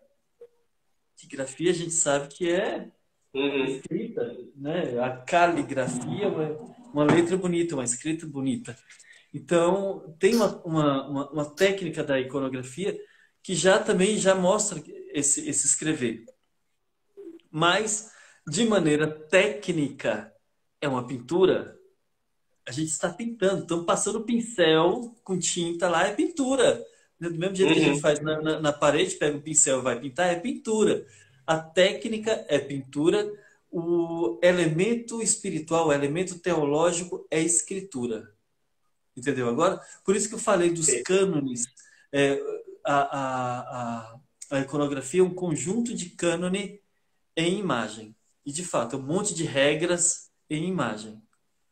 É só isso, que é o escrever e o pintar. Maravilha. Maravilha. Só para finalizar aqui, já tem quase 1 hora e pouquinho, daqui a pouco o Instagram pode voltar. Yuri, eu creio que não. Creio que não? Não cortam não, mas eu acho que é umas 2 horas, parece. Tem muita gente aqui, eu estou passando o olho, mas infelizmente eu não estou lendo direito. Eu vi algumas perguntas aqui. É isso, eu queria ver se dava para abrir algumas perguntas. Espera aí. Minha esposa até perguntou aqui se existem ícones de Padre Pio. Ícones de? Padre Pio. Sim, existe. Existe, eu mesmo escrevi um para dar de presente para um padre, que a gente tinha uma relíquia do Padre Pio em casa. A gente tinha uma relíquia do Padre Pio em casa. A gente tem uma aqui. A gente tem uma aqui. Primeiro grau? Não. Terceiro grau. Acho que é um pedaço da relíquia. Que maravilha. Aí, para dar essa relíquia para o padre, eu escrevi uma de Padre Pio. Então, existe sim. Ele até, o mais bonito que eu acho é de um iconógrafo, já é conhecido nosso. Deixa eu ver, o Antônio de Benedictis. Ele é italiano. Escreveu um ícone de São Pio muito bonito mesmo. Bem simples, bem direto ao ponto, sabe? Sem aquele, mostrar aquele raiva dele, ou então aquele jeitinho meio corcundado dele, né? Corcunda, mas nada. Uma coisa muito bonita mesmo. Vamos mais? Alguém comentou Então, aqui sobre o trabalho com os presos envolvendo iconografia. Acho que é o Gilson Prison. Tem lá em cima, eu estava subindo. Alguém comentou aqui falando que tem um rapaz chamado Gilson Prison, né? Que tem um trabalho com os presos referente à iconografia. Parece que ensina eles a fazer iconografia. Deixa eu ver se tem mais aqui. Eu estou tentando subir. Gente, isso é meio polêmico, viu? Achei aqui um interessante. Alguém perguntou aqui, foi por que a sua live caiu? Aí os comentários anteriores somem, né? Mas ele está aqui falando assim, ó, sou artista plástico, mesmo se eu não pintar ícones, mas um quadro meu de Cristo, por exemplo, estar dentro da igreja, ele pode se tornar sagrado? Ele quer saber se ele pintar um quadro de Cristo só por estar dentro da igreja, se tornar sagrado. Principalmente se ele foi utilizado como objeto de culto. Entenda o que é isso. Se você pegar, vamos supor, vai pintar um quadro de Jesus misericordioso. Ótimo. Esse Jesus misericordioso, ele vai estar lá exposto nas sextas-feiras, eu acho, lá um pouquinho acima do altar, ou do lado do altar, e o senhorzinho, as senhorazinhas, os fiéis vão lá diante dele e vai rezar o texto da misericórdia. Pronto. A sua pintura é uma pintura sacra ali dentro. Lá, agora, se eu pegar o mesmo quadro do Jesus misericordioso e colocar aqui na minha casa, esse quadro vai ficar lindo na copa. Oi? Por que na copa? Sabe por que na copa? Mas daí eu comprei, eu tenho o meu direito, então eu posso colocar ele na copa. Vai ser um quadro sagrado? Não. Você entendeu agora o porquê? Esse é o problema. Deixa eu falar logo, só abrindo um parêntese aí, na verdade é abrindo e fechando ao mesmo tempo. Gente, por favor, não pensem que copa é lugar de colocar Santa Ceia, não. Que está muito errado. Existe uma tradição no Brasil que, meu Deus do céu. No Brasil, todo lugar que você vai. Todo lugar. Eu me sinto muito mal quando eu entro numa casa e tem lá, um quadro, sei lá, de espelho, de madeira esculpida, assim, só alto relevo, né? Da Santa Ceia. Por que na mesa? Porque Jesus fez a última ceia. Tá, ele ia morrer. Você presta atenção, porque ele era um convidado, na verdade, ele chamou todo mundo porque ia ser uma despedida. Sabe? Então, entenda qual é a lógica da coisa, que você está chamando a pessoa para almoçar, para jantar na sua casa, e tem um quadro da Santa Ceia, que no final das contas, você é como se tivesse assim, eu estou no lugar de Jesus recebendo meus convidados, mas ele ia morrer. Você não vai morrer agora. Não pense muito nisso, não. Que quadro seria melhor? O da Bodas de Caná. Então, ao invés de você pensar assim, vou encomendar um quadro da Santa Ceia, não, encomende um quadro da Bodas de Caná. Porque a Bodas de Caná era um casal que resolveu chamar Jesus e sua mãe, Maria, para a festa de casamento, mas faltou vinho. Pode, na sua casa, ter faltado, não sei, um tempero. Jesus faltou tempero na nossa casa. Jesus faltou o emprego. Jesus faltou o arroz. Jesus faltou um vinho. Jesus faltou qualquer coisa. Então, faltou o amor na minha casa. Então, o que é essa bodas de Caná? É justamente a ausência na casa de uma família e que Jesus entra naquela família, faz parte daquela família um pouquinho e dá aquilo que está faltando. E está faltando amor, e está faltando comida, e está faltando não sei o quê, mas Jesus está ali. E ele é próprio para isso. Entende qual é a realidade de uma arte? Não é só você chegar assim, pegar porque achou bonitinho e tacar na parede. Putz, não, pensa.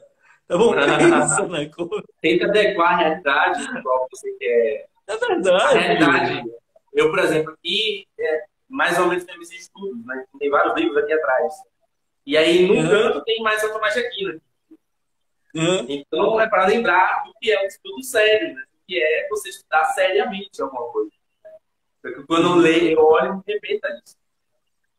Então, é mais ou menos isso aí que você falou, né? O pessoal, Pois é. é porque ele pensa assim, Eu ah, tinha uma também. mesa naquele lugar e tem uma mesa também. Deve ser uma coisa mais rápida. E olha, no mosteiro que eu ia, ou melhor, eu fui monge, né? Fui monge por 6 anos já, Sim, beneditino. E aí no mosteiro que eu estava, lá em Olinda, tinha uns livros separados em céu, inferno e purgatório. Era muito legal. E aí eu fui tentar fazer uma coisa dessa na minha biblioteca no iníciozinho, sabe? Eu acho que eu tinha mais livro de inferno do que de céu. Aí depois eu parei. Nunca mais eu coloquei desse jeito, não. E ele tem uma pergunta boa aqui, ó. Eu queria tentar responder ela. É do. teve um rapaz que perguntou, ele falou assim, na verdade não perguntou, ele falou assim, quero aprender a escrever ícone. Aí eu ia transformar isso em pergunta. Se uma pessoa hoje quiser aprender a escrever ícone, quais são os passos que ela tem que repetir? Obrigado. Você voltou àquele assunto que eu queria falar. É verdade, obrigado. Hoje em dia, por conta desse boom, sabe, de iconografia, todo mundo quer fazer iconografia, todo mundo entende de iconografia, todo mundo sabe iconografia, e todo mundo quer ensinar iconografia. Agora, existem alguns picaretas também, vou falar bem assim, sabe?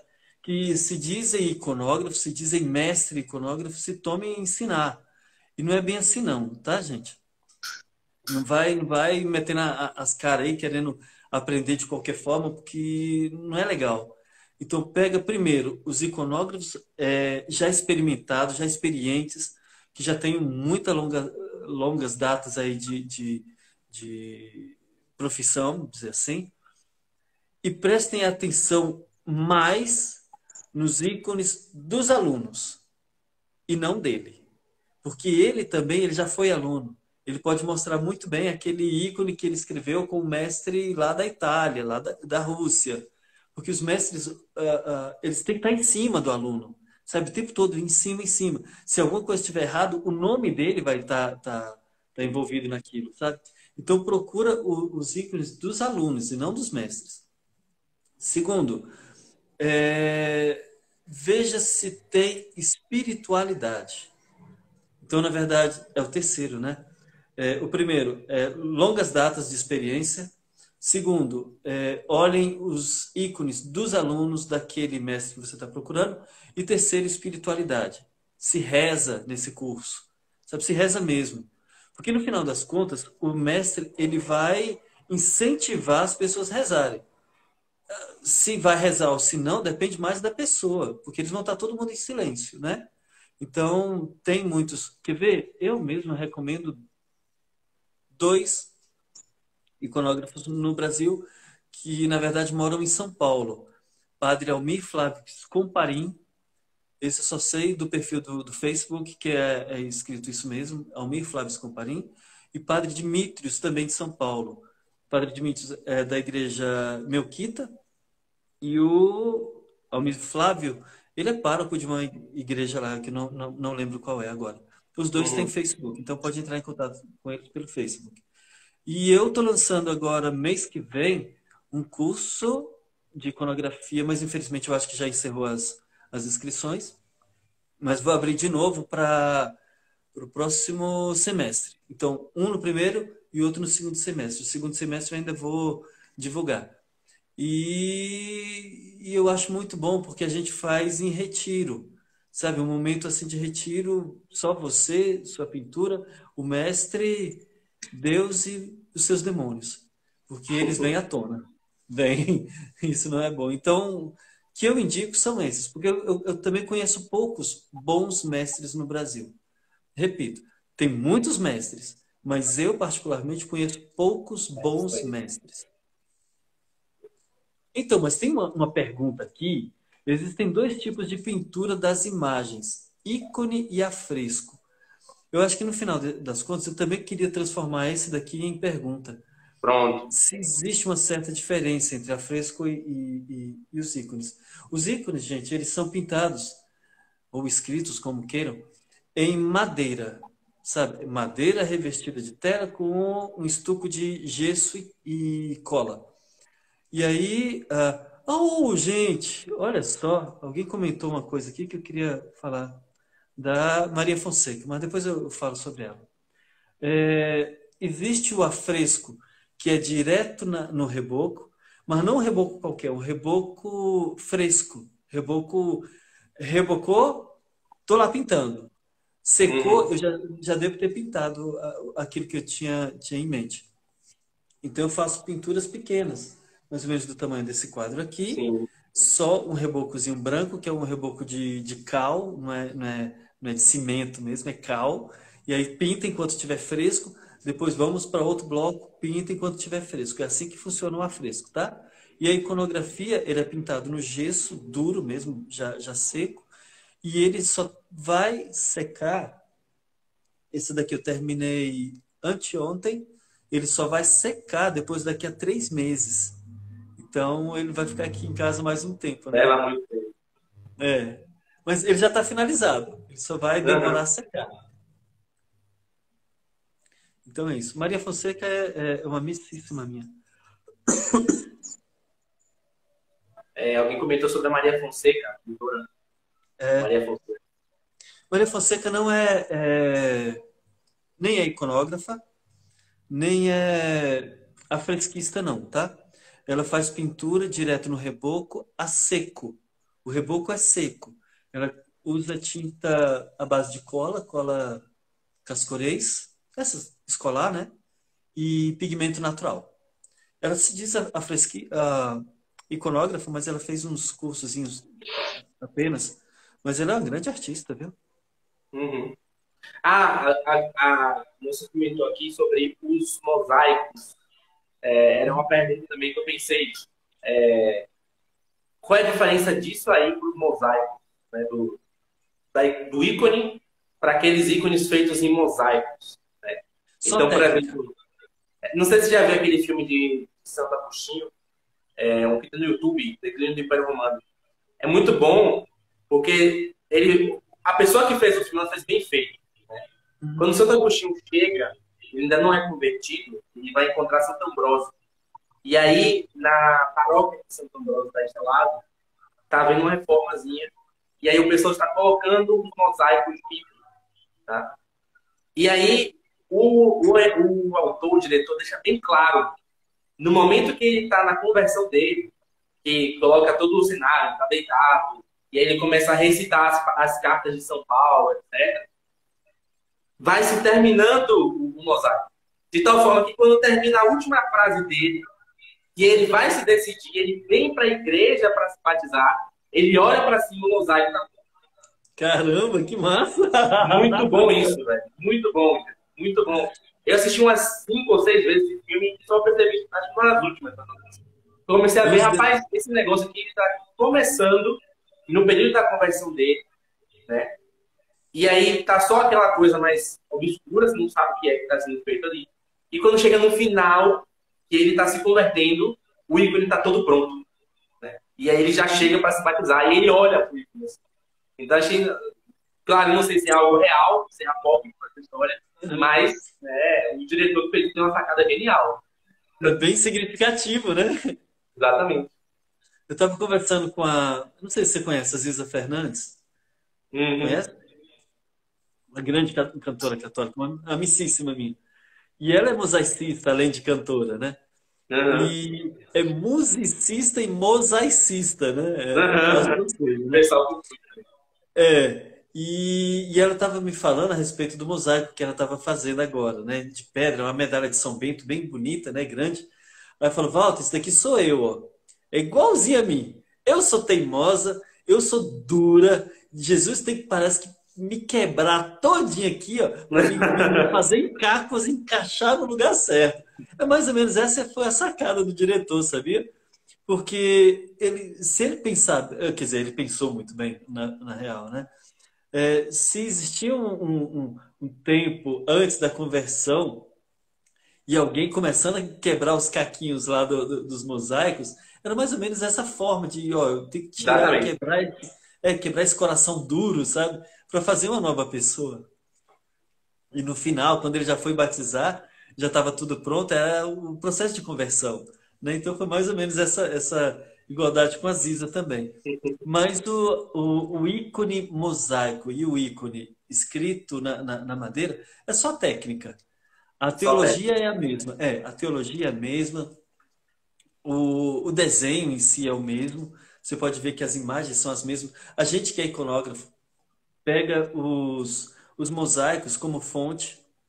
Então, a gente pode transformar um mosaico lá do início do cristianismo ou da época bizantina mesmo, já para colocar no ícone em madeira. Então, é só técnica. Tá certinho, Ah, maravilha. corretíssimo. Deixa eu ver se teve mais algum comentário aqui. Alguém comentou aqui o mosaico do batismo do Cristo. Exatamente isso. É Ah, exatamente isso. aí, aí, melhor ainda. Que legal. Ele perguntou aqui, todas as vezes que você vai escrever o ícone, você faz jejum? É opcional ou é importante para o processo espiritual? Adorei a pergunta, adorei a pergunta, adorei com força. Então, existem para o iconógrafo, existem dois tipos de jejum. Um é o jejum imaginário, né? É o jejum daqui, do que tá rolando aqui dentro da cabeça. Quais são as imagens que a gente tem na nossa cabeça? Porque, como a gente vai trabalhar muito com imagens e imagens sagradas, é melhor que a gente não polua com outro tipo de imagens, né? Que a gente se distraia na televisão, que a gente se distraia com revistas, com outras fotos na internet, que a gente não se Uhum. distraia. Que, de preferência, o iconógrafo tem um baita banco de dados, não só no seu imaginário, quanto também no celular, ou no computador, ou no HD, mas que tenha muitos bancos de imagem para fazer consultas.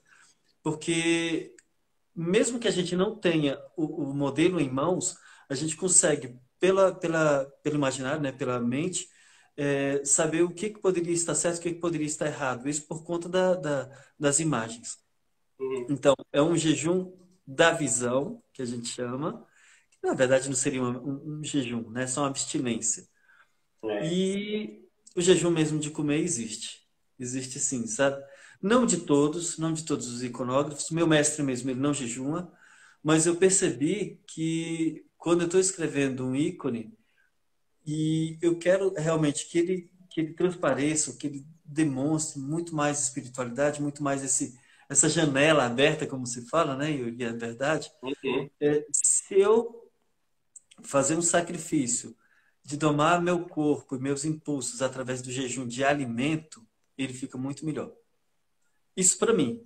Eu já provei para mim mesmo que isso é muito bom. Meu mestre falou que não, isso tanto faz. Isso depende de iconógrafos para iconógrafos. Ele não faz. Uhum. Entendi. É interessante você falar isso também, porque para os Santos Padres, né, o jejum ele tem uma característica própria de unificar todas as penitências. Ele é como se fosse um agregador de penitências. Quando o sujeito faz o jejum, ele não consegue pensar em outra coisa a não ser justamente encerrar o jejum.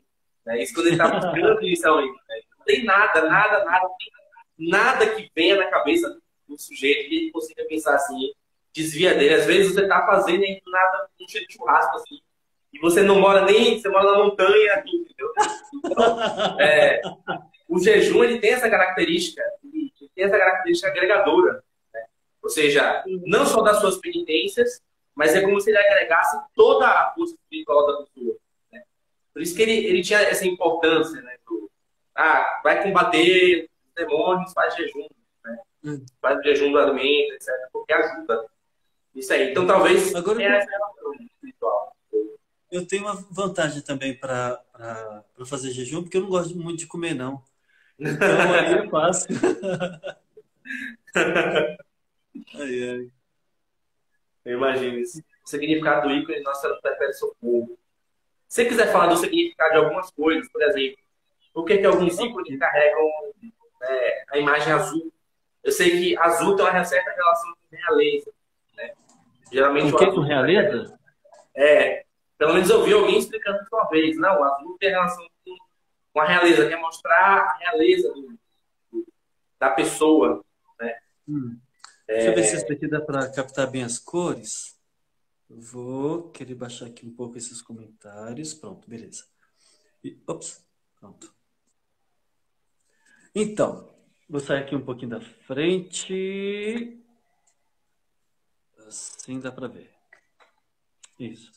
Essa daqui se chama a Virgem do Beijo Doce. Isso por conta dessa cenazinha aqui. O nome grego seria glicofilusa. Glico, de glicose, de algo doce, né, de açúcar. E filos, de amizade, né? Então, é aquela que tem uma ternura, que tem um beijo doce, né? Dizer assim, em outras palavras. Essa estrela, essa daqui, e logo atrás de Cristo tem outra também no corpo de Nossa Senhora. Só que Jesus está na frente, então a gente só vai ver duas aqui. Só vai ver duas, mas geralmente são três. Indica a virgindade antes, durante e depois do parto.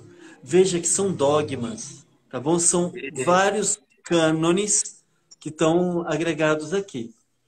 O manto dela não é azul. Aí é que está o problema. Ele é deixa eu ver, aqui nessa parte daqui dá para ver bem. É meio vinho, tá vendo aqui? É um vinho, um púrpura. Essa outra parte daqui também dá para ver bem. Aqui assim, bem aqui embaixo, aqui embaixo. E aí eu fiz a iluminação, porque a gente parte de uma cor chapada nela todinha, e depois vem iluminando, vem colocando cores mais claras, né? E eu iluminei para o azul, para dar um contraste bonito. Mas ela é vinho, tá? Ela é púrpura. Esse púrpura quer dizer divindade. O azul, humanidade. A Virgem Maria, ela é gente, ela é humana. Mas por ser a mãe de Deus, ela é mãe, ou melhor, ela é filha de Santana e mãe de Deus. Ela é humana, revestida de divindade. Humana, o azul, revestida de divindade. Então, ela se reveste dessa divindade. Cristo aqui, ele está com roupas de glória. Como assim? O Cristo glorioso, ele se mostra aqui. Muita realeza no ouro. Na verdade, não é realeza. É a luz deífica, que a gente chama, né? A luz de Deus. Isso. Tudo que está no ícone, como ele está envolto de ouro, ele está envolvido com essa luz divina, tá? Então, tudo que está aqui dentro é algo divino. Então, Jesus, ele também está envolvido com ouro, então ele é Deus, mas ele está vestido com vestes brancas, e ainda mais esse branco brilhoso aí, né? Então, isso é aquele que vence a morte. Ele está glorioso porque venceu a morte. E é um bebê. Então, o bebê já tem essa prefiguração, né? É aquilo que São Simeão falou, né? Que o menino seria causa de queda e reerguimento, né? Sinal de contradição. Sinal de contradição. Então, ele já sabia que esse menino também iria morrer, né?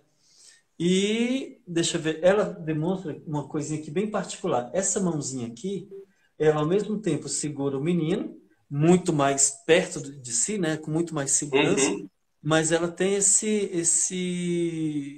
como fala, um indicativo. Ela está como se estivesse indicando, né, o menino. Ao mesmo tempo, segura e indica. Essa parte de indicação é aquilo que a gente sempre fala, né?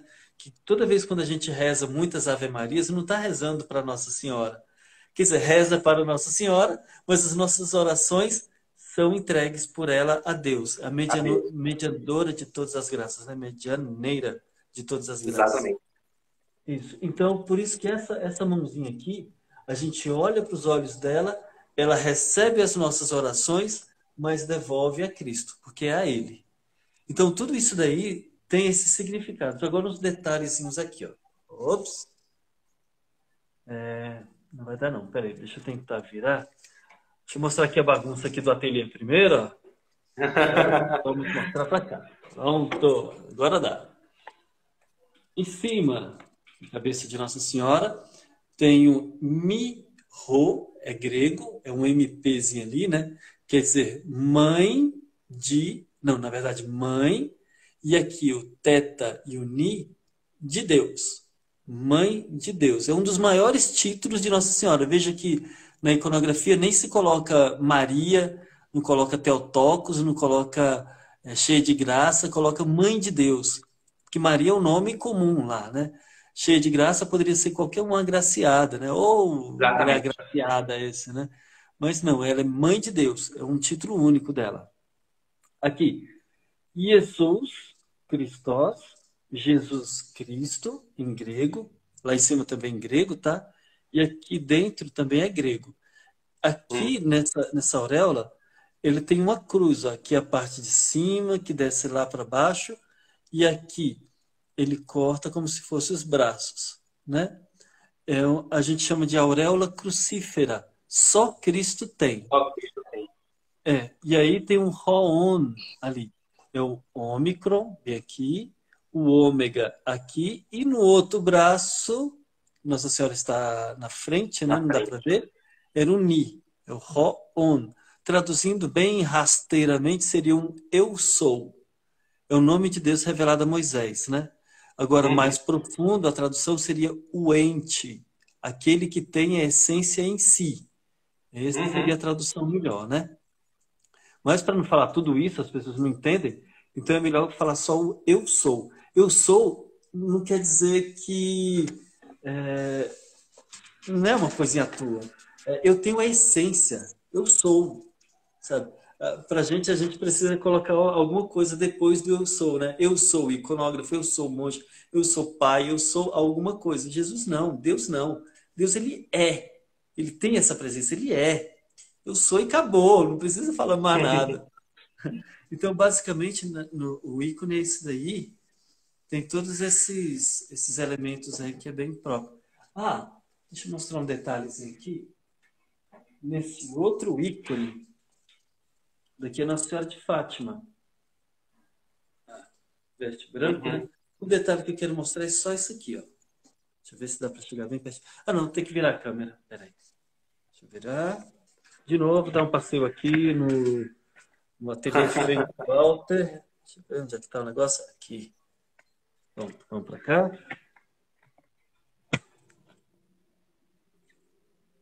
Aí, para ver, perfeito. Isso. Essas letrinhas aí são russas e quer dizer coração. Só isso. Isso por quê? Porque nos ícones, como é Nossa Senhora de Fátima, ele deveria ter um coraçãozinho aí, né? É como se fosse aquele Imaculado Coração de Maria. Sim. Só que para iconografia, o coração, agora eu vou virar de novo o celular. Vamos dar uma voltinha aqui de novo. Tá. Para iconografia, o coração, ele não quer dizer a sede do amor, sabe? O amor chagado de Cristo, a fonte do amor. Não quer dizer essas coisas não, sabe? Na iconografia, o coração é simplesmente um órgão humano. Então, pintar o coração de Jesus, Sagrado Coração de Jesus, ou Imaculado Coração de Maria, seria simplesmente você rasgar o corpo de Jesus, colocar o seu coração para fora e falar assim, ó, que um órgão exposto. Sabe? Então, é uma aberração para gente. Para dentro da iconografia. Para a iconografia, isso é uma aberração. Sabe? Então, o iconógrafo que é russo escreveu esse íconezinho aqui de Nossa Senhora e para mostrar que ela tinha esse coração exposto, mas não aquele coração humano, um órgão humano, ele resolveu escrever coração. Aí a pessoa lê aqui dali e entende que é um coração, mas que não é o órgão que está exposto. Esses são os detalhes da iconografia que vale a pena. Maravilhoso. Maravilhoso. Até porque é o que a pessoa às vezes não entende. Né? E eu estava até olhando, para antecipar um pouco disso quando ele vai falar da liturgia. Que o sagrado para o homem, né, ele é intraduzível em palavras. Né? E quando você vai pegar algo muito elevado e vai transformar para que nós consigamos compreender, você vai ter que recorrer sempre ao símbolo. Né? Você vai ter sempre que recorrer ao símbolo. Então, os padres da antiguidade eles usavam o coração como símbolo, porque Não sei se vocês já fizeram essa experiência, mas quando você aprende algo, o que desperta em você dentro não é aqui. É aqui dentro no peito. Você Uhum. sente assim, caramba, velho, né? Aquela coisa, né, aquele impulso interior. Então, o coração era associado à sabedoria, e é associado à sabedoria, por conta disso, né? Ou seja, aquele centro pulsante da alma humana. Né? Então, quando você for fazer seus estudos, até nessa live aqui, muitas pessoas devem estar com insights. Nossa, bacana, nunca. Quando você tiver esse insight, perceba que onde vai bater em você não é aqui na cabeça, é aqui no peito. Você vai sentir. Então, associava-se. Então, faz um símbolo para poder demonstrar uma realidade ao qual a gente não tem como, por nossos olhos, pelas nossas palavras, descrever. Eu gosto sempre de usar o, o exemplo de Santa Teresa d'Ávila, né? Porque ela vai descrever a alma em castelos. Você acha que a alma é um castelo mesmo? Não é. Ela usou o símbolo de um castelo porque ela morava num país chamado Castela e cada esquina que ela ia tinha um castelo. Então, era o símbolo mais vivo na frente dela, mais vivenciado na cabeça dela. Então, quando ela vê a alma, ela fala, peraí, eu vou ter que descrever isso aqui de uma forma que seja entendível para as pessoas. Então, o que é mais entendível? É a visão de um castelo. Mas para a gente, né, brasileiro, século XXI, que nunca viu um castelo, identificar essas moradas que eu estou falando, como elas funcionam, é mais complicado, porque a gente nunca viu isso. Mas faça essa experiência. Se você for ler o Castelo de Santa Teresa, as moradas, veja, procure antes na internet como são os castelos da Europa. Da Europa não, da Espanha, onde ela morava. E você vai ver que havia lugares diferentes, mas que por mais que eles parecessem circulares, eles estavam ascendendo. Né? Então aí você vai entender por que os castelos, quanto mais profundo, mais superiores eles são. Então é a Interessante. mesma coisa. Por isso que o pessoal pode olhar assim, mas não faz sentido escrever coração onde ele é para ter um coração ali. Não, faz sim, porque ele está escrevendo. Ele está transcrevendo uma realidade para dentro da imagem. Uhum. E aí fica mais fácil entender, fica mais fácil visualizar. Para nós econômicos, agora você falou uma coisa muito legal com relação a Santa Teresa, que ela descreveu mais ou menos, né, esse caminhar da alma até a última morada, né, dizer assim. Um bom mestre em simbologia religiosa, na verdade religiosa não, absoluta, sabe? Assim, de uma profundidade imensa. Eu acho que até hoje não teve uma pessoa que descreveu o céu, o paraíso, sei lá, melhor do que essa pessoa. E só que a gente não consegue ler esse tipo de literatura sem ser assim muito conduzido por uma certa ideologia, sabe?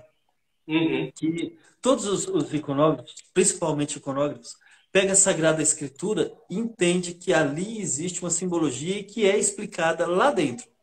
Eu estou falando dessa ideologia toda que a gente tá falando aqui, eu estou falando justamente da Sagrada Escritura. E esse Uhum. autor que escreveu isso, que falou sobre isso, é Jesus Cristo. Ele mesmo falava com tanta sabedoria. O reino dos céus é semelhante a uma figueira, uma não sei o que, é semelhante a, é semelhante a, é semelhante a. Ele trazia para a nossa realidade uma realidade transcendental, uma realidade transfigurada, aquilo que a gente vai viver depois. Então, toda essa simbologia que está escrito nos ícones antes está lá na Sagrada Escritura, sabe? Essa semelhança, o carinho. Quando eu falo daqui, ó, olha só como é que é a nossa mente, tão baixa, sabe? Tão pequena. Eu estou falando aqui, essa daqui se chama glicofilusa. Glicofilusa por quê? Porque a mãe acolhe o filho e dá esse beijo doce no filho. Tá, bonito, tocou o sentimento, é lindo, maravilhoso, adorei esse ícone, Walter. Tá, mas agora vamos partir para algo mais profundo, porque se Nossa Senhora acolhe e dá esse beijo a Jesus, também existe essa inversão, né? Jesus também busca o Exatamente. rosto de Nossa Senhora e tasca-lhe um beijo. Mas Nossa Senhora é humana, Jesus é divino, Jesus é Deus. E se Nossa Senhora é humana, nela representa então toda a humanidade. Ou seja, Jesus, que é Deus, aqui nesse ícone, é Deus pegando a humanidade para si e dando-lhe um beijo. Sabe? E o que será esse beijo? Por que será que nós ainda merecemos essa misericórdia de Deus? Então, por que não aqui, nesse ícone, ser também esse aspecto misericordioso de Deus? Vê, aí é que está a essência da Sagrada Escritura. Não é o que a gente vê, é o que está mais profundo nele. Sabe? É Uhum. a figura de Deus e a figura da humanidade aqui em Nossa Senhora. E esse carinho entre os dois, entre a mãe, entre o filho, entre Deus, entre a humanidade, entre Deus e entre você. Sabe? É isso que torna, porque é para mim. Sabe? Como eu estou contemplando, então é para mim. É algo pessoal. Agora, como Uhum. você se vê aqui? Você se vê digno de um carinho desse? De um beijo desse? Ou da misericórdia de Deus? Aí é que tá. Exatamente. Perfeito, perfeito, perfeito. Eu falei até esses dias aqui nos stories, alguém perguntou assim, como é que eu estudo teologia? Eu falei, olha, antes de você ir para as escrituras, para você ir para a doutrina em si, etc., para pegar conteúdo, pare e pense assim, no seu cotidiano. Vamos supor, se imagine que você não é católico, você nasceu em outro lugar, totalmente longe, nunca recebeu nada disso. Né? O que você poderia dizer de Deus para qualquer outra pessoa? O que você poderia falar a respeito de Deus para qualquer outra pessoa? Muitas pessoas vão olhar assim e falar, cara, eu não poderia dizer nada. Porque eu não sei quem é Deus, entendeu? Eu nunca ouvi ele falando, né? Eu não tenho nem certeza se eu falei direito com ele. Então, antes de você partir para isso, parta para a experiência primeiro. Você vai embasar a sua... Né? Eu gosto muito desses evangelhos agora, pós Semana Santa, porque são as aparições de Jesus, né? Os discípulos. E você vê que para cada discípulo, ele aparece de uma forma diferente. Então, para o pessoal de Emaús, é um sujeito que está conversando com ele. Né? Para Tomé, ele já aparece já na glória ali. Bota a mão aqui, Tomé. Bota a mão aqui, Tomé. Né? Para outros, ele aparece partindo pão. Para outros, ele aparece pescando, né, os fazeres. Então, você vê que cada um ali, e aí talvez esse grande mistério do corpo glorioso, né? E talvez esse grande mistério também está inserido nos ícones, né? Como revelação para nós também, que ele não tem uma forma própria, uma forma como é o nosso corpo. A gente todo dia se olha no espelho e se reconhece como eu estava ontem, praticamente. Você vai se reconhecendo, a mudança que tem é muito longa, né? 50, 60 anos depois para você se olhar no espelho e começar a notar alguma diferença por conta da marca do tempo. Mas o corpo glorioso de Cristo, ele aparece de diversas formas, mas não segundo a necessidade dele, mas segundo a necessidade daqueles que pedem a ele. Então é um ato de misericórdia. Ele se mostra para os outros como aqueles que eles estão precisando agora. Se o sujeito está precisando de um puxão de orelha, ele mostra lá as chagas. Bota a mão aqui também. Mostra aqui. Né? Bem-aventurados os que creram sem ter visto. Você creu agora que está vendo, mas quem não viu, Deus vai ter muito mais glória que você. Né? Se o sujeito está perdido, ele está perdido, meu Deus, o que aconteceu agora? Ele morreu e aquela coisa. Não, peraí, que você não entendeu nada. Senta aqui, explica, vai conversando. Aí quando o pessoal entende, ele, então esse cara aqui é Jesus, e pronto, subiu. Então, é isso, né? É exatamente isso. A experiência dos ícones. Ou seja, quando a gente fala de uma experiência direta com os ícones, com Deus, né? E a gente está falando exatamente disso. Para cada um de nós, ele vai mostrar uma face. Né? Vai demonstrar para a gente o que a gente está mais precisando naquele momento. Então, Deus não vai dar uma solução mágica, universal para todo mundo. Né? Claro que o ponto da doutrina é importante, porque sem ela, a gente imagina essas várias experiências emaranhadas, você nunca ia conseguir dar uma unidade, uma forma, né? E as pessoas se perderiam. Mas no tete-a-tete, né? Quando você vai cumprir aquele mandamento ali do Sermão da Montanha, né? Quando for orar, fecha a porta do teu quarto e ora ao teu Pai que está no céu. Quando você vai fazer isso, é isso que vai contar, é essa experiência. Né? E aí um ícone vai ajudar muito, como o Walter acabou de mostrar aqui. Né? Ou seja, você tem a misericórdia do Deus, né? Da Virgem Maria, mas também tem a misericórdia dele com ela, e talvez dele com você. Né? Então, é maravilhoso, é fantástico, é fantástico. Muito bom. Yuri, eu acho que agora já tá bom. Eu concordo. Falta uns 10 minutos para dar 2 horas aqui. O pessoal está perguntando aqui. Daqui a pouco você vai dar um curso aqui de cronografia. inteiro pro Pois é. pessoal. Aí Bota não no vai dar Hotmart. Bota no Hotmart, aí a gente divide o A gente lucro disso, né? Exatamente. Mas é isso aí. Quero agradecer aqui a presença do Val. Pessoas fantásticas, gente boa, boníssima mesmo. Por ter aceitado a live também. Assim, né? Foi até engraçado aquele episódio lá no direct. A gente acertou a live toda assim. Não, você viu, mas burrice minha, porque era só ter visto a arte lá, ó. Não, burrice foi minha. Você foi muito bom. Você foi muito bom. Mas faz parte. Eu mesmo nem consegui apresentar direito. Eu não esqueço que eu tô no perfil da página, eu tô no meu pessoal aí. Não sei se a pessoa tá sabendo do meu nome, enfim. Mas é isso, foi muito bom mesmo. Quem puder aqui assistir, como o Walter falou, é sempre bom ter um ícone em casa. Então tenha um ícone em casa, seja um escrito. Se não puder, um escrito pelas suas condições, busca um impresso. Né? E vá buscando essa espiritualidade, vá buscando essa conexão. Né? Porque foi como eu botei o título da live. Né? Porque os ícones, eles fazem parte da vida da igreja. Como um todo. Assim como a liturgia, né, que a gente viu na quarta-feira com o professor Gabi, que foi se fazendo mudança, etc., até chegar à forma que tem hoje, né, que é o que está ali desde o comecinho, né, mas os elementos que vão sendo inseridos, os elementos que vão sendo transformados, né, então, por exemplo, a gente nem sabia, por exemplo, que o ato de levantar a hóstia era um abuso litúrgico, não estava previsto. Mas aí os franciscanos começaram a fazer por conta dos cátaros, que não criam na presença de Jesus na Eucaristia. Aí, não, vamos levar a hóstia aqui agora. Aí eles começaram a levar. Então, a gente vai vendo como isso enriquece. A história da igreja é viva. Porque Jesus está vivo, está presente nela. E os seus santos transformam ela. Então, da mesma forma, são os ícones. Né? Então, a gente vê que começa lá nas catacumbas, com aquelas imagenzinhas, umas coisas bem pictóricas, né? Enfim, né? Não sei qual é o nome técnico que se dá. Isso mesmo. E ele vai se desenvolvendo, vai se trazendo, né? Vai pegando, ele vai surgindo lendas, né? Pega esse usuário, pega-se algumas imagens, vai criando toda uma técnica ao redor. Mas você vê que não é só uma técnica da arte, é uma técnica voltada para a espiritualidade também. Faz parte da vida da própria igreja. Né? Então, minha esposa está querendo falar isso. Que a gente está grávida, tem um filho, né? Agora Augusto. A gente vai botar Augusto por conta de Santo Agostinho. O nome dele era Augusto, né? Santa Mônica colocou por conta do imperador.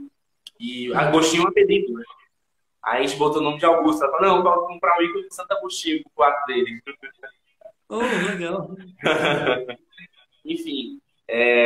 Mas aí, então, isso faz parte da vida da igreja. Da vida da igreja. Vai dando sentido, né? E aí você vê como a coisa ficou restrita por conta do cisma, né? E aí volta em alguns momentos, mas eu não sei, eu tenho percebido que tem voltado com mais intensidade agora. As pessoas têm realmente buscado todo esse movimento assim, nas redes, pessoas como você tendo um trabalho assim, né, mostrado, ou seja, os próprios mosteiros, eu conheço alguns mosteiros que fazem isso, acho que não sei se são impressos, são escritos, alguns fazem escritos, outros fazem impressos, né? Tendo essa oportunidade de mostrar o seu trabalho, de mostrar a beleza que está por trás dessa oportunidade, as pessoas têm se interessado. Isso é muito bom, porque como você falou, né? A gente quer restaurar a beleza, a gente tem que voltar para as origens. Voltar lá para o comecinho, olhar, aprender, né? Identificar melhor, né? Não querer criar, não querer inventar roda. Né? Então, todo sentido a gente na live dessa.